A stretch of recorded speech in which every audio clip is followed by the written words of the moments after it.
मोअज़्ज़िज़ हाज़रीन इकराम, बुज़ुर्गान क़ौम और मिल्लत, मेरी इज़्ज़तदार माँ और बहनों, ग़यूर नौजवान साथियों, MIM पार्टी के उम्मीदवार मोहतरम जनाब ताहिर हुसैन साहब, शहनशीन पर तशरीफ़ फरमा तमाम मजलिस के ज़िम्मेदारान, दिल्ली प्रदेश के इंचार्ज मोहतरम इम्तियाज़ जलील साहब, वो साबिक़ रुकन पार्लिमान औरंगाबाद, जनाब शोएब जामाई साहब, सदर दिल्ली प्रदेश, मेरे अज़ीज़ दोस्तों और बुज़ुर्गों, इतनी बेहतरीन और जामे तकरीर जनाब ताहिर हुसैन साहब ने दी। मैं उनका शुक्रिया अदा करता हूँ कि उनकी इस तकरीर को सुनने के बाद मैं जज्बात से मग़लूब भी हो गया कई मरतबा, और मुझे भी उनकी बातों से हौसला मिला कि ज़ालिमों ने इख्तिदार की कुर्सियों पर बैठकर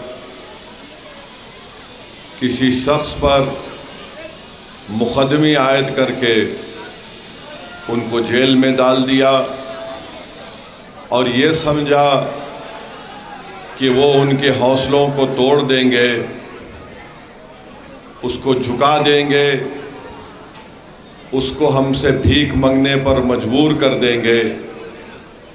मगर आज ताहिर हुसैन की बात सुनकर मुझे ये लगा कि इन ज़ालिमों ने तो जुल्म तो किया, मंसूबे तो बनाए, मगर उन्होंने ताहिर के हौसलों को तोड़ा नहीं, बल्कि ताहिर के हौसले मुस्तफ़ाबाद की जनता के लिए और मजबूत हो गए। वो ये चाहते थे कि ताहिर उनके सामने झुक जाए, वो मुस्तफ़ाबाद को भूल जाए, मगर ताहिर की आज की बात से ये बात वाज़ेह हो गई और वक्त के फ़िरौनों को ये बात मालूम हो जाना चाहिए कि ताहिर मुस्तफ़ाबाद का था, है और रहेगा इंशाअल्लाह ताला। और सुन लो, सत्ता की कुर्सियों पर बैठकर जुल्म करने वालों, ना हम मुस्तफ़ाबाद को भूलेंगे, ना कभी मुस्तफ़ा को भूलने वाले हैं। जिसके नाम का सदका हम खाते, हम कभी भी उनको भूलने वाले नहीं हैं। ना ताहिर भूलेगा मुस्तफ़ाबाद को, ना सदुद्दीन ओवैसी भूलेगा मुस्तफ़ाबाद को इंशाअल्लाह ताला। मेरे अज़ीज़ दोस्तों और बुज़ुर्गों, मेरी इज़्ज़तदार माँ और बहनों, जनाब ताहिर साहब की गुफ्तगू सुन रहा था तो रब्बे करीम का इरशाद याद आ गया, जिसको हम सूरे इंसान कहते हैं, जिसमें रब्बे करीम तमाम इंसानियत से कह रहा है कि यतीमों पर और कैदियों पर रहम करो। आप जाकर देख लिए, रब्बे करीम फरमा रहा है कि यतीमों पर और कैदियों पर रहम करो, उसका तरीक़ा बता रहा है। मैं सिर्फ आपसे इतना ही कहूँगा कि आप जो कैद में हैं, जो इंसाफ के लिए उनको जेल में डाल दिया गया, सच्चाई को दबाने के लिए उनको जेल में डाल दिया गया, आज मैं आपसे अपील कर रहा हूं कि 5 तारीख के दिन आप उन पर रहम कर दीजिए, अपने दुआओं से भी और अपने वोट से भी। अगर आप ये काम करेंगे तो यकीनन जालिम लोगों को ये पैगाम मिल जाएगा, जो ये समझ रहे थे कि हम इतने लोगों को जेल में डालने से वो कमज़ोर पड़ जाएंगे, वो भीख मांगेंगे, माफ़ी के ख़त लिखेंगे, जो जेल में डालकर ये समझ रहे थे कि हम उनको गुमनाम कर देंगे, मगर मजलिस ने इस बात को महसूस किया। जिन्होंने ताहिर को, शिफा को, सैफी को और ऐसे कई लोगों को जेल में डाला, हमने उनको टिकट देकर जनता के दरमियान में लाकर खड़ा कर दिया। ये फैसला आपको करना है। और ताहिर की गुफ्तगू जब सुन रहा था तो मुझे याद आया, मेरे मरहूम वालिद हमको अपने बचपने में हज़रत खुबैब बिन अदी का एक वाक़या सुनाते थे। वो भी जेल में थे जालिमों के,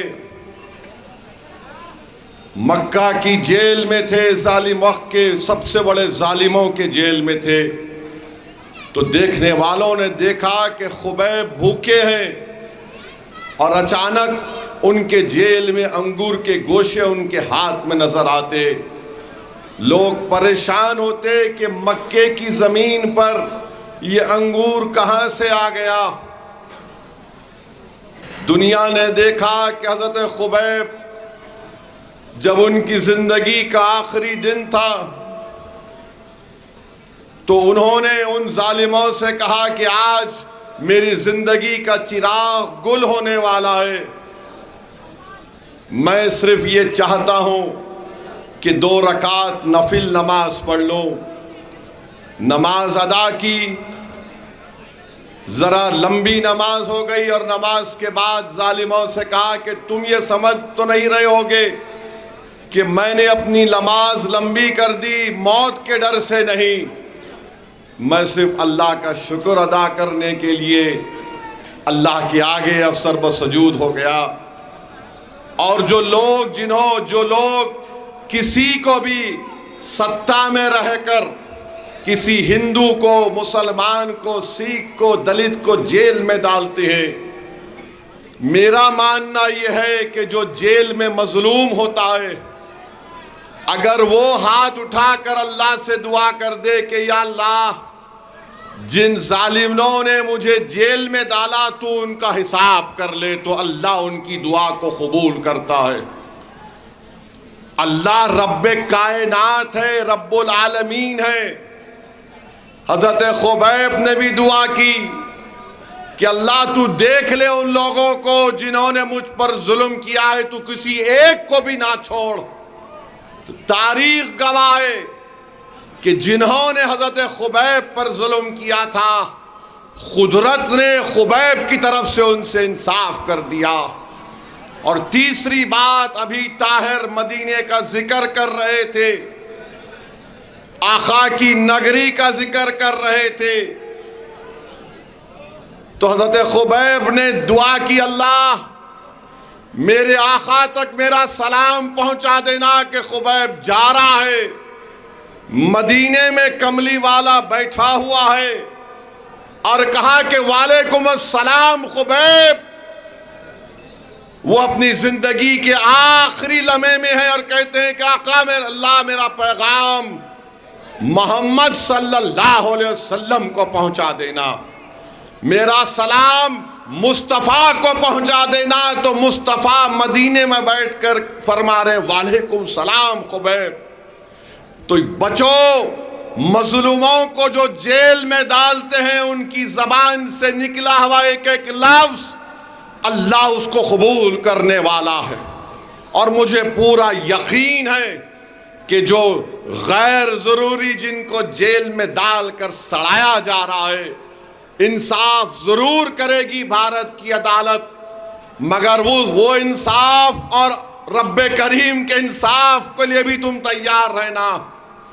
जो 5-5 साल 6-6 साल जिन लोगों को अपने परिवार से दूर रखकर उनको तकलीफ दे रहे हैं, अरे तुम आज सत्ता में हो, कल नहीं रहोगे इंशाअल्लाह ताला। तुम आज बड़े बड़े महलों में जिंदगी गुजार रहे हो, यही दिल्ली है, यहाँ पर बहुत बड़े खंडेर नजर आते हैं। और वो खंडेर को अगर अल्लाह जबान देगा तो पुकार कर कहेगा कि कभी यहां पर बादशाह रहता था, कभी यहां पर बड़ा जिम्मेदार आदमी रहता था जिसके पास इतने सिपाही थे, मगर कुदरत का निजाम यही है कि जो जुल्म करेगा वो वीरान होगा, जो इंसाफ करेगा वो सुबह क़यामत तक आबाद रहेगा।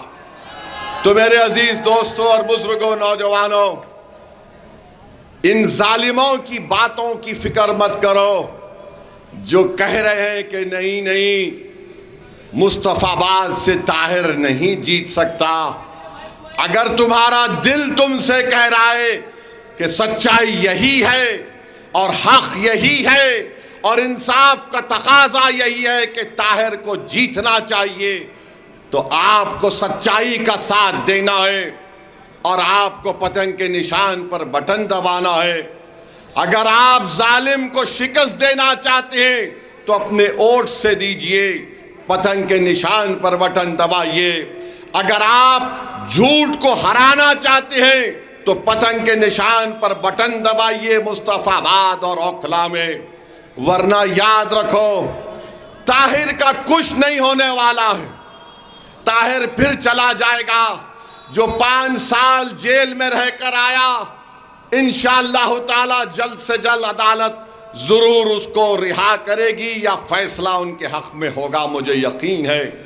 मगर एक बात याद रखो मेरे मुस्तफाबाद के गयूर नौजवानों, मुस्तफाबाद के बुजुर्गों, मुस्तफाबाद के मेरी इज्जतदार और माँ और बहनों, क्या तुम्हारा ज़मीर मलामत नहीं करेगा कि जो 5 साल जेल में रह के आया, अगर हम अपनी उंगली से बटन दबाते तो हमेशा के लिए हमारा ताहिर रिहा हो जाता।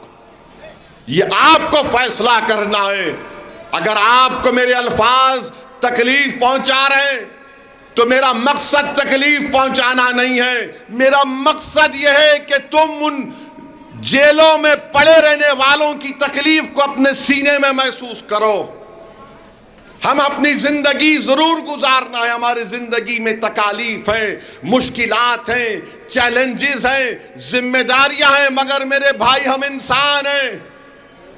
हम इस तरह तो नहीं बोल सकते कि नहीं ताहिर की मुश्किल ताहिर को मुबारक, शिफा की तकलीफ उसको मुबारक, मुझे अपने इस घर को देखना है। याद रखो, इंसान मुकम्मल वो जब होता है जब वो किसी दूसरे की तकलीफ को अपने सीने में महसूस करे, वही कामिल इंसान होता है। तो ये इलेक्शन है जरूर, मगर ये हमारा इम्तिहान भी है कि क्या हम अपने वोट के जरिए इंसाफ को कामयाब करेंगे, क्या हम वोट के जरिए सच्चाई को कामयाब करेंगे या झूठ को कामयाब करेंगे। फैसला आपको करना है। और ये बार बार ये तमाम लोग आकर कहते हैं बीजेपी आ जाएगी, बीजेपी आ जाएगी। मेरी इस बात को याद रखो, बीजेपी अगर 3 बार भारत में पार्लियामेंट का इलेक्शन जीती है तो असदुद्दीन ओवैसी, ताहिर और इम्तियाज जलील की वजह से नहीं जीती। अगर मोदी 280 से लेकर 306 से लेकर अब 240 एमपी आए हैं तो मेरी वजह से नहीं आए। जीत रहा है मोदी तो केजरीवाल की वजह से जीत रहा है। मोदी अगर जीत रहा है तो अखिलेश की वजह से जीत रहा है। मोदी अगर जीत रहा है तो तेजस्वी यादव की वजह से जीत रहा है। मेरी वजह से नहीं जीत रहा, तुम्हारे वोट की वजह से नहीं जीत रहा। अरे वोट डालने वाले अखिलेश के, वोट डालने वाले केजरीवाल के, वोट डालने वाले तेजस्वी यादव के हैं। तुम कब तक इन जालिमों के कूली, इनके नौकर बन के जिंदगी गुजारोगे? 50 साल से हम वही काम कर रहे हैं, कभी इनको मुख्यमंत्री तो कभी उनको प्रधानमंत्री, और हम क्या कहते हैं, नहीं नहीं हमने इनको कामयाब कर दिया। अरे तुमने जिसको कामयाब किया वो तुम्हारे घर में चराग करने से पहले तुम्हारे घर को वीरान करता है। तुमने जिसको कामयाब किया तुम्हारे इलाके को अच्छा करने से पहले उसको बर्बाद करता है। ये 50 साल से यही खेल हो रहा है। मेरी जिंदगी कब तक है वो अल्लाह जानता है, मगर याद रखो तुम अपने हाथों से अपने घर को नहीं बनाओगे तो कोई केजरीवाल, कोई मोदी, कोई अखिलेश आकर तुम्हारे घर में चिराग नहीं करेगा। चिराग तुमको जलाना है ताकि उसकी रोशनी से आने वाली नस्लों को इंसाफ मिल सके। वो चिराग क्या है? वो चिराग तुम्हारी सियासी आवाज है। तुम्हारे वोटों से ताहिर की कामयाबी है वो चिराग। तुम्हारे वोटों से कामयाबी, शिफा की कामयाबी होगी। तो मेरे अजीज दोस्तों और बुजुर्गों, अपने वोट का सही इस्तेमाल करो। तुम यहां पर आकर मेरे भाषण को, तकरीर को सुनकर बड़े खुश होकर चले जाते हो और फिर उसके बाद कल सुबह में शैतान और उसके एजेंट आकर अपना काम शुरू कर देंगे। वो बोलेंगे अरे नहीं, उसका भाषण जज्बाती होता है। तुम हकीकत को सामने रखो। अरे कौन सी हकीकत को सामने रखें बताओ? कौन सी हकीकत को सामने रखें कि जहां पर मुस्तफाबाद में एंट्रेंस में आप बोर्ड देखते हैं वेलकम टू मुस्तफाबाद, तो वहां गाड़ी लेकर आइए और किसी में गली में अंदर जाने से पहले 15-20 मिनट केजरीवाल के नाम पे सदका करना पड़ता। ट्रैफिक में गाड़ी फंसी हुई है, ये झूठा है केजरीवाल। ये भारत में दो लोग बड़ी चालाकी और सफाकी से झूठ बोलते हैं, एक का नाम मोदी, दूसरे का नाम केजरीवाल है। कुछ नहीं किए। 2300 करोड़ रुपये बिजली फ्री। अरे अवाम के घर पर बिल आ रहा है हजारों रुपये का, कहां बिजली फ्री?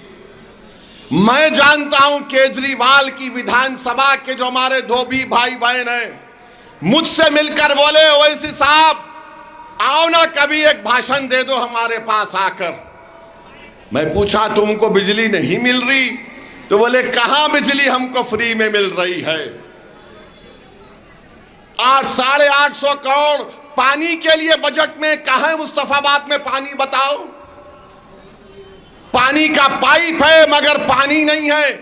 मुस्तफाबाद की जनता को यह समझना चाहिए कि हाजी साहब यहां पर 5 साल विधायक थे मंजलिस के थे या छोटे रीच काज की पार्टी के थे? किसकी पार्टी के थे? मुख्यमंत्री ताहिर था या केजरीवाल था बताओ? 10 साल से केजरीवाल क्या कर रहा है?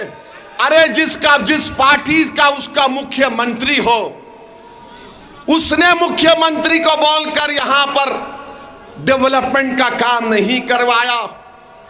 अब ये झाड़ू वाले बोलते हैं नहीं अगर ताहिर जीत गया तो काम कैसे होगा? अरे जो बाहर रहकर 5 साल में काम नहीं करवाया तो जो अंदर है खाली उसके खौफ से, उसकी मोहब्बत में काम होगा इंशाअल्लाह ताला मुस्तफाबाद में। अब ये मान चुके कि ताहिर जीतने वाला है तो अब इस तरह की प्रोपेगेंडा कर रहे हैं। ताहिर अंदर रहकर कैसे काम कराएगा? अरे केजरीवाल 6 महीने मुख्यमंत्री बन के जेल में बैठा था, तो क्या तुम लोग घर में हाथों में मेहंदी लगाकर बैठ गए थे? बोलो, नहीं बैठे थे। मेरे भाई आपको फैसला लेना है। हम 70 में से सिर्फ 2 विधानसभा पर अपने उम्मीदवार उतारे हैं। बहुत से मीडिया के लोग अपने एयर कंडीशन टीवी स्टूडियो में बैठकर बहुत बातें करते हैं और पप्पा को अपने खुश करने की बातें करते हैं। करो, तुम्हारे बाप को तुम खुश कर सकते, खुश करो, मगर याद रखो कोई बाप ज्यादा दिन तक इख्तिदार पर नहीं रहता। सबको जाना है, जब पप्पा चले जाएंगे तो तुम अपनी यतीमी और लाचारी के दिन देखोगे इंशाअल्लाह ताला। तुमने कितनों को टीवी की स्टूडियो में बैठकर जिंदगियां तुमने बर्बाद कर दी। इंशाअल्लाह ताला रब्बे करीम इंसाफ करेगा। इनको टिकट क्यों दिए? 2 को क्यों लड़ा रही है? 3 को क्यों लड़ा रही है? अरे 2 को क्यों लड़ा रहे हैं? मेरी मर्जी। तुमको पसंद नहीं है, दवा खाओ। नहीं, इनको क्यों दिए? मेरी मर्जी। तुमको पसंद नहीं है, तुम अपने बाप की फोटो देख के खुश हो जाओ। नहीं, इनको क्यों दिए? इनको कोई नहीं मिला। नहीं मिला मेरे को, बोलो क्या करेंगे तुम? नहीं मिला मुझे, क्या करोगे? नहीं, जेल में है। अरे अक्लमंदो, जो तुम्हारे पास अक्ल नाम की चीज नहीं है, जेल को कौन कौन नहीं गए? इंसाफ की सरबुलंदी के लिए जेल को जाना पड़ता है। मैं भी जेल को गया था, 40 या 45 दिन जेल में था मैं। इनकी तरह 5 साल नहीं था। मेरे भाई जो जेल को जाते हैं ना, उनको मालूम होता है तकलीफ क्या होती है। 5:30 या 6 बजे आपका दरवाजा बंद हो जाता है। रात भर उस कमरे की लाइट खुली रहती है।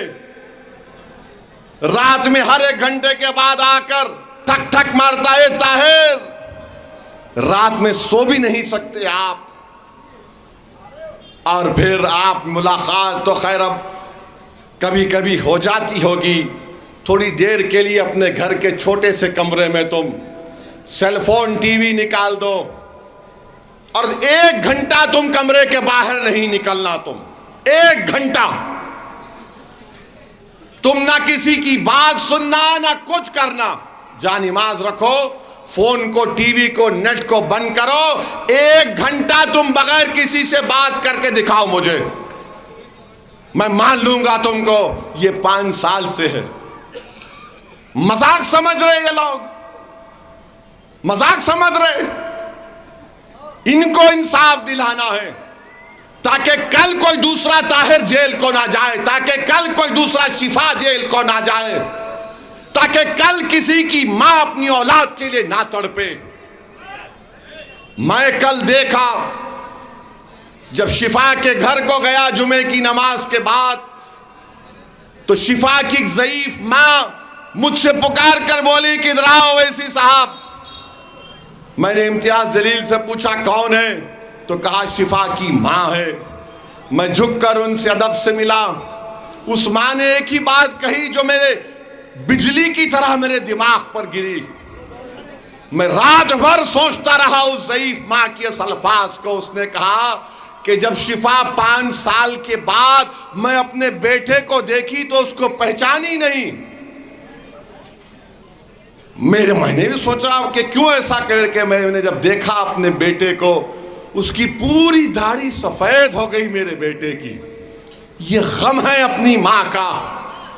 अगर इंसान है, तुम्हारे दिलों में धड़कता हुआ दिल है, तो उस मां को अपनी मां समझो, जो 5 साल के बाद अपने बेटे को देखकर मुझसे कह रही है कि मेरा बेटे की दाढ़ी सफेद हो गई, और मुझसे कहा मेरे बेटे को रिहा जल्दी करवा लो, मेरी जिंदगी का बहुत कम वक्त है। मेरे भाई, कौन जुल्म कर रहा है, कौन मुश्किलात का सामना कर रहा है, ये आपको तय करना है मेरे अजीज दोस्तों और बुजुर्गों। जैसा कि ताहिर ने कहा कि मैं जिंदा हूं तुम्हारे लिए जेल में, जैसा कि ताहिर ने आपसे कह दिया कि मैं तुम्हारा था, हूं और हमेशा रहूंगा, जिसने कह दिया कि मैंने अपनी मुस्तफाबाद की जनता के लिए अपनी जिंदगी को वक्फ कर दिया, अब आपको फैसला करना है। लोग आकर तुमको दौलत देंगे, लोग आकर तुमको डराएंगे, लोग आकर तुमसे दिल फरेब झूठे वादे करेंगे, मगर एक बात याद रखो, जो आज ताहिर ने बात कही है वो एक एक लफ्ज सच्चाई पर मुबन्नी है, वो एक एक लफ्ज में तड़प है, पैगाम है।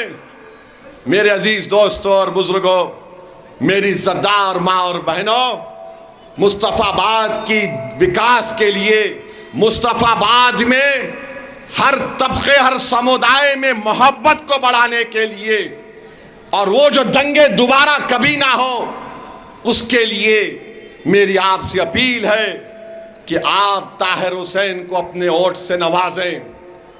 5 तारीख के दिन जहां पतंग का निशान दिखेगा, वहां पर बटन दबाकर आप उनको कामयाब करें। ये मेरी आपसे अपील है।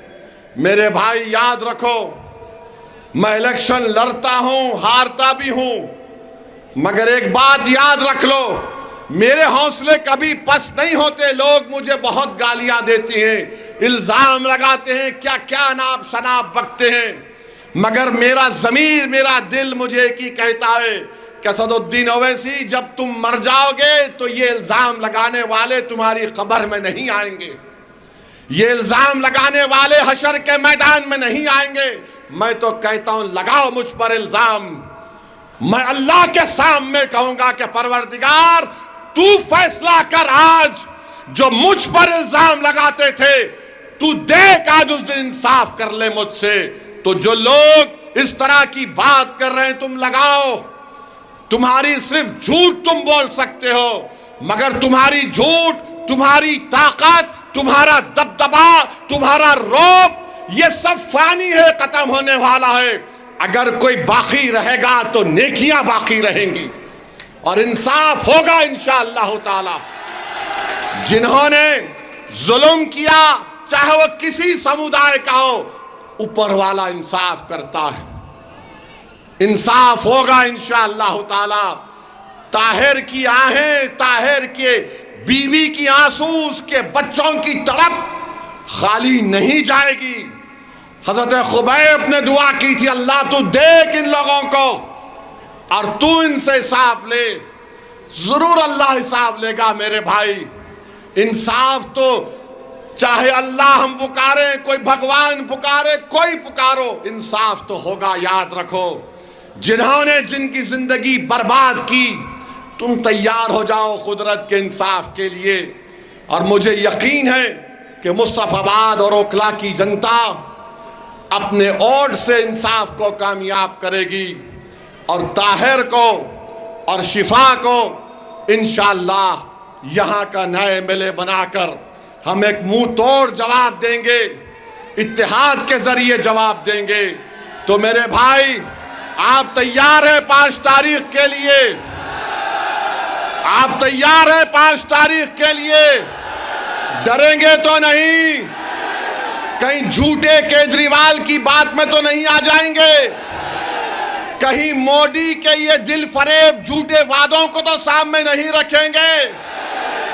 तो फिर क्या करेंगे 5 तारीख को? आप किसको वोट डालेंगे? आप सच्चाई का साथ देंगे? आप झूठे को हराएंगे? आप जालिम को हराएंगे? आप जेल का जवाब वोट से देंगे? जेल का जवाब वोट से देंगे? अस्सलाम वालेकुम। अल्लाह सलामत रखे आप तमाम।